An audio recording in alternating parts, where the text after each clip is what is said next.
Hello my friends, welcome to my channel UTKARSH Hacker 2010. Please subscribe and like my channel and share. So today we make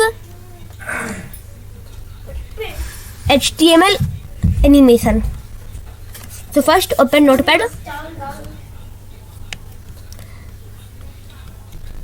and write codes. You can take codes in description box.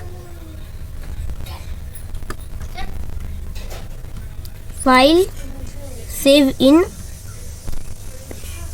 desktop. You can choose any name, but I choose animation.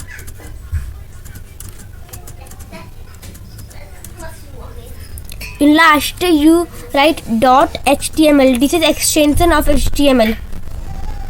Save. You can see